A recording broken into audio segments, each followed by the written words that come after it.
I also have Matthew Paris from the Washington Times. How you doing today, Matthew? Hey, thanks for having me. Definitely. Thank you for coming. I appreciate it. So, let's start off. We're recording on a Monday, and obviously, typically Mondays are typically a slow day to start the week, but not today. We heard some Nikki Javala asked a good, interesting question to Eric Teran Rivera about Eric Bieniemy and his tempo in camp, and we kind of got a mixed review. It seems like some players are a little bit, a little agitated potentially by the tempo. What was your takeaway from that, and what was your takeaway from his comments? It was an interesting observation or reveal from Rivera. He said that players had kind of come up to him and had. He said they were a little concerned about the enemy's coaching style. Now, being out here at camp every day, the enemy's style is very apparent. Is always yelling for players to get set, to finish, to go upstairs. It's demanding all the time, and I thought even the more interesting comment about Rivera, what Rivera said was in the back half of that quote, he was saying that, Bieniemy has one style and Del Rio, right? Him as a head coach and Del Rio, who's been a head coach, they know to adjust to certain players' personalities. And so, so much of this focus has been, why hasn't Eric Bieniemy gotten a head coaching job? Well, I can't help but see that and wonder if those two things are connected. Now, I don't necessarily know if that's what Rivera meant. I'm not saying that he did say that. It's just, it was striking, and I think players have had to get used to Eric Bieniemy throughout the past couple of months here. I was just because that was your question, right? Why I went back and listened to the press conference, Matthew, about kind of how he adjusts when it's time to adjust. Yes. I didn't think he exactly answered the question as you had hoped that he would, or at least presented it. So I have two questions. One is, how do you guys, I think that was the third question of the press conference. How do you guys drawing straws before it starts? It's on tenure and how long you've been on the beat. How does it start? And then what were you hoping to get out of the question? Yeah, Keim had started it off. He kind of always starts it off. I sit normally at a different location. And I kind of moved over because Ben was walking around doing interviews. So I took Ben's seat. And I realized his follow-up question was the question I wanted to ask originally of just, how do you tailor to each guy? So he didn't really answer it.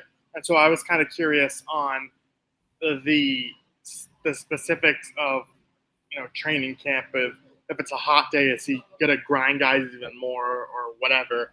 And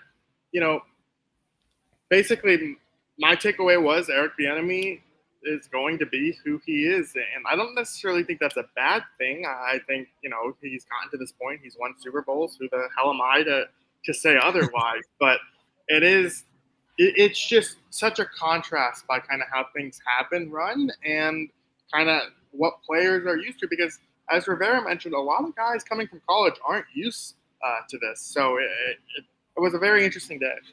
Is it real quick? My bad, George. Is it the grind, Matthew, or the language, or the what? Because I think there's mixed ways that the fan base is looking at it.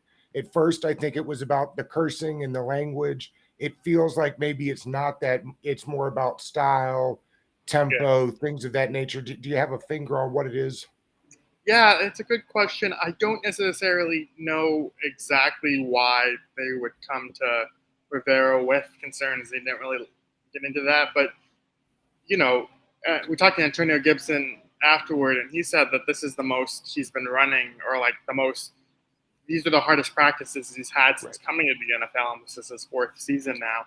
So it is an adjustment, I think, even for some guys who you would consider veterans. I think you would consider Antonio Gibson a veteran by now. And so when you have that happen, it is jarring a little bit, but I think, Gibson, as he was talking to us, he was smiling. He was doing kind of impersonations of the ED. So I think it has gone over well with some guys. It's just, again, a difference that they have to get used to.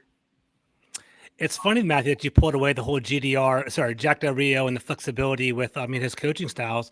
You're definitely on the beat there. You're there every day for practice. Is there a visible difference that you see between Scott Turner and Eric Bieniemy? I know we hear about it all the time. Yes, I want to hear about. We hear about it all the time in the media. Yeah. We see people say it, but what are some big takeaways in your opinion? Well, so besides the obvious, the loudness, the stuff that to finish and stuff. It's the attention to detail that I think is actually a compliment to Eric Bieniemy. And Mhm. not to say that Scott Turner didn't have that, but at the same time, you didn't really hear that in practice. And even talking to players, I remember asking Brian Robinson during OTAs, like, is this attention to detail new to you, or like, is that something that is new this year? And he said, well, we didn't really have that last year, referring basically to Scott Turner. So it is, pretty different, I think. And if Eric Bieniemy is going to work here, I think that attention to detail is going to be key, because then, it'll translate to the field. I think maybe JP tweeted this. If they're winning, Bieniemy's demanding style isn't going to be a problem. It's going to be attributed to that. It's just, if things go off the rails, then what happens? Does that start to grind on guys? Because, right now through camp, it's all really been positive, which is kind of why Rivera's comments were so interesting today, is because, was he trying to send a message to Bieniemy to tamper it down a little bit, or what? We don't really know, playing, what is a 4-dimensional chess or whatever. So yeah, Yeah. it was a little. I was fascinated by it. Matthew, I asked the question on Twitter today, and I'll ask you. In my mind, Rivera, EB has more to lose this year than Ron Rivera. Like Ron Rivera, if things don't work out, he could ride off into the sunset and kind of do whatever he wants, right? He's already been a 2-time head coach. He's been in the Super Bowl. To me, this is like EB's real shot here to show something. So the question is, who's under more pressure this year, Ron Rivera or Eric Bieniemy? Well, I honestly think it's actually Ron Rivera. I mean, having to prove yourself to a new ownership group, they pretty much have to make the playoffs. I think everyone would agree, or he's going to lose his job. I think if it doesn't, if Harris cleans house and even gets rid of Bieniemy after 1 year, I think people will look at that and say, well, he couldn't make it in Washington, but who can? Bieniemy still has the track record of Super Bowls. I think it gives him the way out. I think, to your point, Doug, maybe, is that Eric Bieniemy kind of had to take this job. It felt like, he didn't really have a lot of options. Or at least Baltimore filled their offensive coordinator vacancy. There were other offensive coordinator vacancies this offseason, and Washington was the only one who maybe looked at him, or at least he waited it out for Washington to become available. So it is, I think, I would still say Rivera. I think Bieniemy, if he does well here, great. Maybe it sets him up for a coaching job, and if not, then it's Washington. You mentioned the Baltimore job. Do you think that Bieniemy was their first choice for offensive coordinator, or he was who?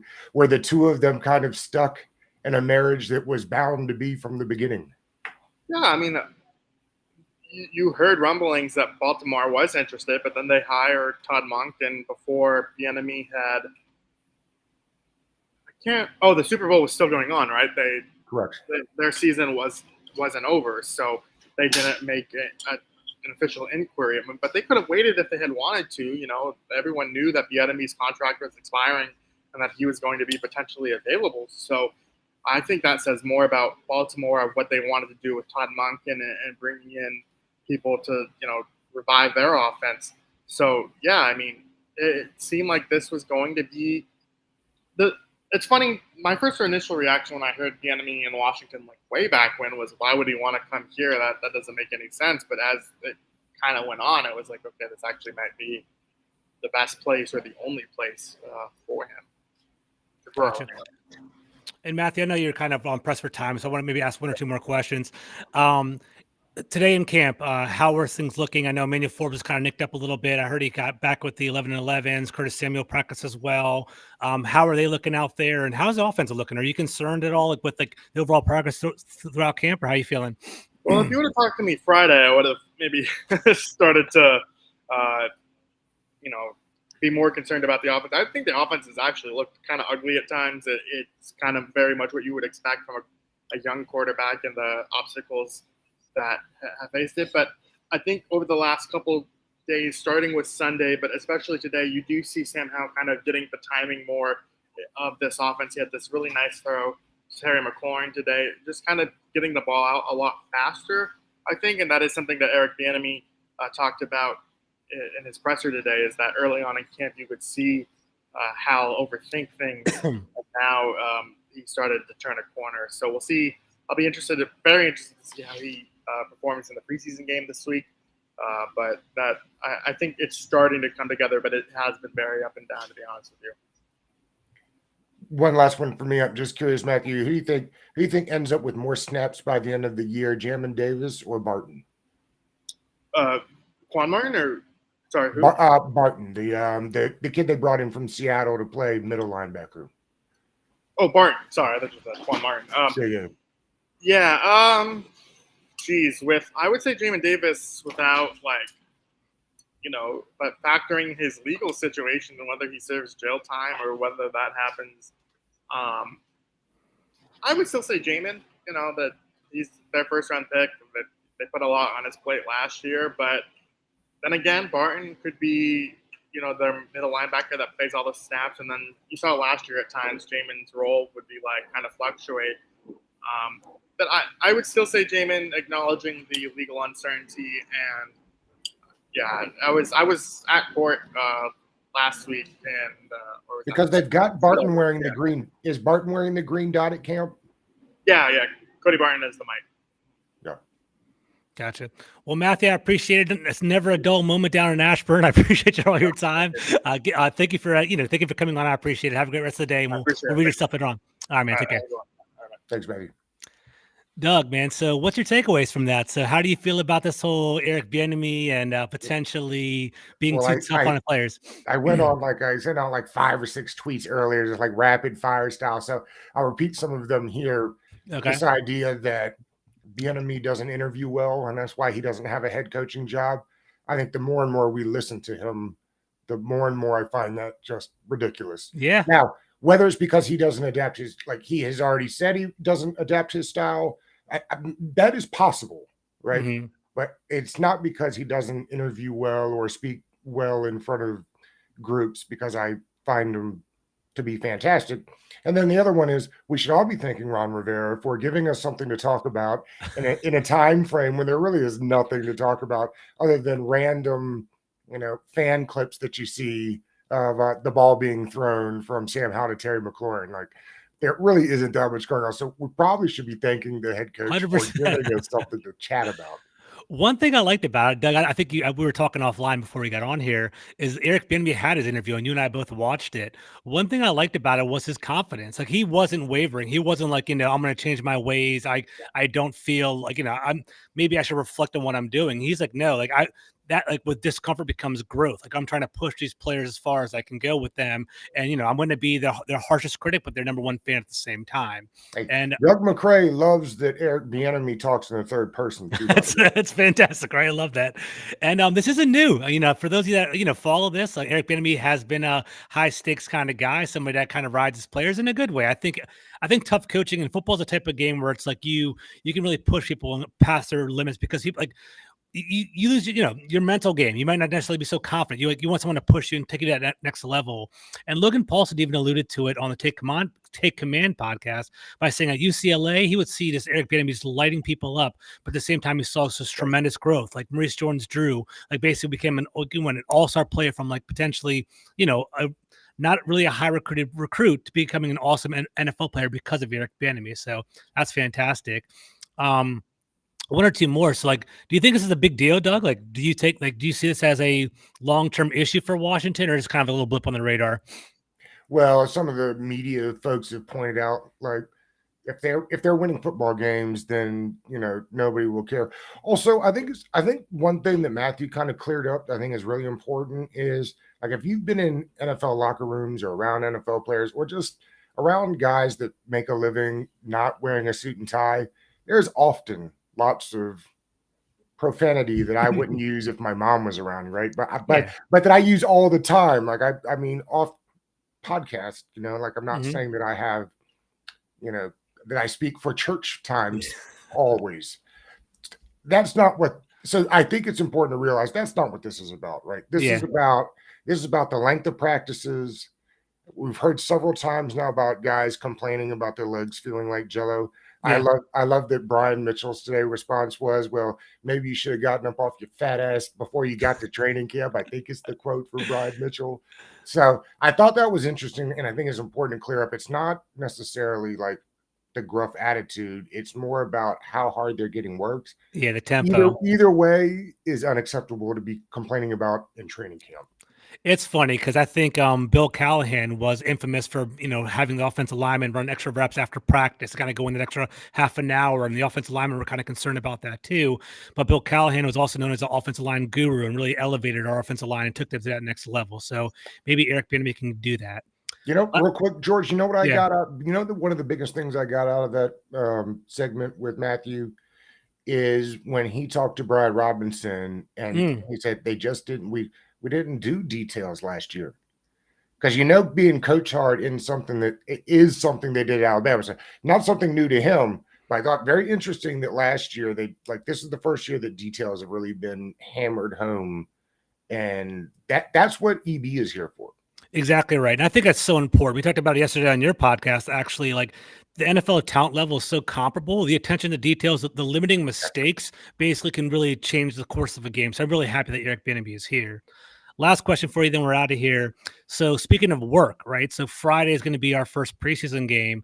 How much do you want to see the players actually get, like starters, Chase Young and, Sam Howell on the offensive line? How much playing time do you want to see them take the field on Friday?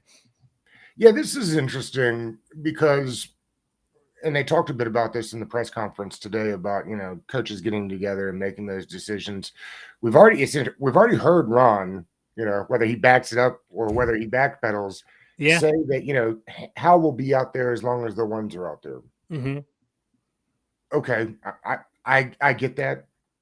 At the same time, you've got a young kid that he needs reps and work.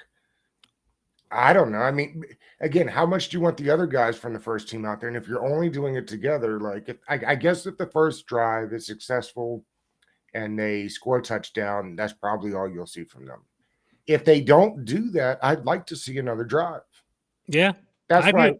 That's how I feel on offense. On defense, I don't want to see any of them. There you go.